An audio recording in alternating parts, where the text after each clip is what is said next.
Hello, beautiful people. Welcome back to our channel. Ever since this news broke out, it has received mixed reactions, both for people online and on offline. Some persons are looking at it in 3Ds, others are saying way to go, and they are embracing it. But before we go to the newspaper to find out what it is that's gotten international attention radar on MASSOB and IPOB and all agitators of Biafra, I would like you to subscribe to our channel by clicking on the red subscribe button. Beside it, you will see a bell notification icon. Please go ahead, click on it to get notified as soon as you update our channel on YouTube. Well, asylum is to be granted to persecuted members of the indigenous people of Biafra IPOB, which has been designated as a terrorist organization by the Nigerian government, and the movement for the actualization of the sovereign state of Biafra, that's MASSOB. IPOB was formed in 2012 by Nnamdi Kanu, and it is believed to be an offshoot of MASSOB, which was founded in 1999 by Ralph Uwazurike. Both are campaigning for the secession of mainly the southeast, but also several other ethnic nationalities from Nigeria.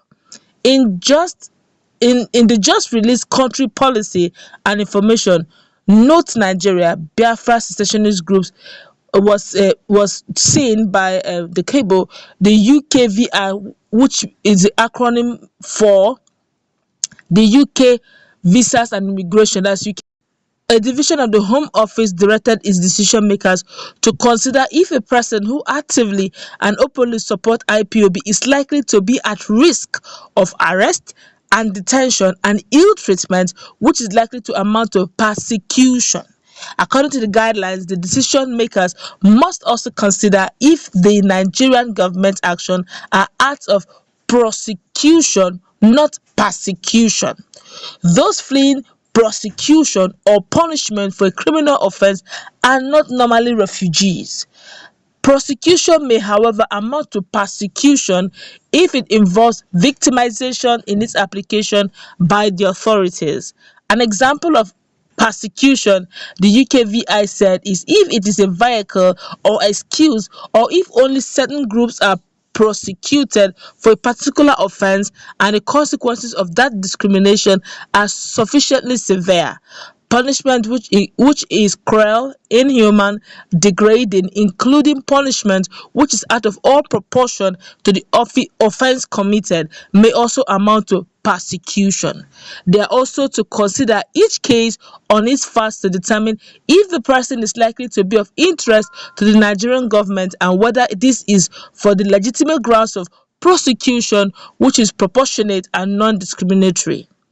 The onus is on the applicants to demonstrate that they will be at risk if the persecution or serious harm in Nigeria according to the guidelines. We say, and I said, burden of proof. You say, in particular, the decision makers are to consider each case on its facts, taking into account 1, the profile, the size, the organization of the group organization to which the person belongs and its activities, whether a person in the UK would wish to continue their activism if returned to Nigeria, if not, why not, whether the group or organization has a presence in Nigeria as well as outside of the country, and any evidence that it is being monitored by the government, person's profile and political activities, including those online, and relevant documentary or other evidence, profile and activities of family members, past treatment. The UK acknowledges that the Nigerian government has a responsibility to maintain law and order to prevent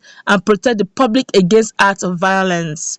It said where supporters or members of MASSOB or IPOB have incited or used violence to disrupt public order, the government may have legitimate grounds to arrest and prosecute those people. However, where the government has arrested and detained persons who, for example, peacefully participated in demonstrations and has then charged them with treason, or the person is subjected to periods of detention in degrading or inhuman condition, such treatment is unlikely to be fair or proportionate and is likely to amount to persecution, the guidelines noted. The UK defines Biafra an area in the southeast of Abia, is in the southeast of Nigeria rather, that comprises the states of Abia, Abia, Imo, Ebonyi, Enugu, and Anambra. The area is inhabited principally by Igbo, that's Igbo people, who are one of the country's three largest ethnic groups. He now said it can give evidence for human application. He now said the UK, which is a signatory to several human rights and refugee convention, believes Biafran secessionist agitations are covered by one or more of the following policies.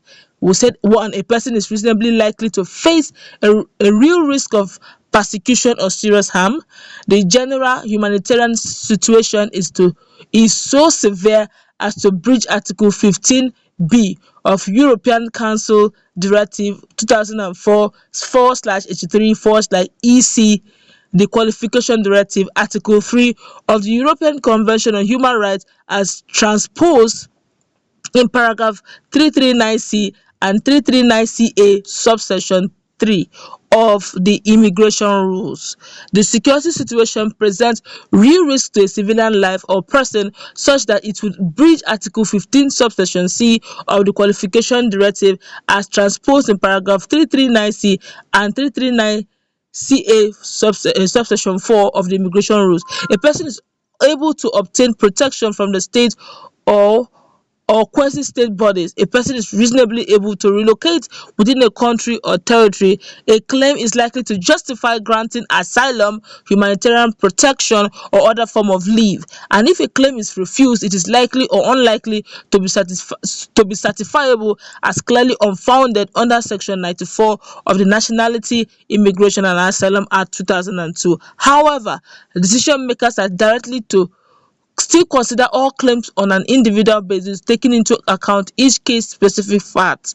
Wow, this is strong indeed. Don't forget that depending on which ground you're looking at it, it looks like a win-win.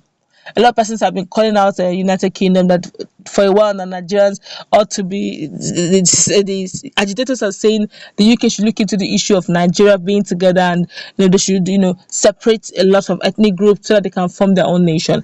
Now UK is now saying, depending on individual cases, if you can prove that you're being persecuted, all right, that why you can get asylum, and based on your agitation, if it is proven that either online or offline you have a presence in Nigeria and you're agitating, and the likelihood of your agitation may bring bodily harm to you or inhuman treatment to you or your family or your members of your organization, then if you can apply for asylum, you just could be granted.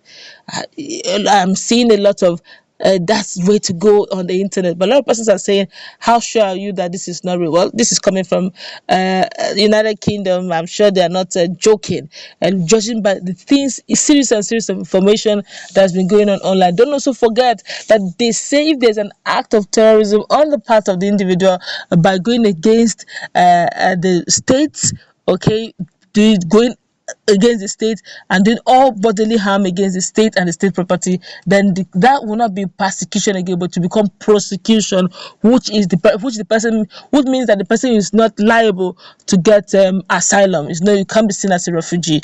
Let's just in the comment section what's your take on this. This is quite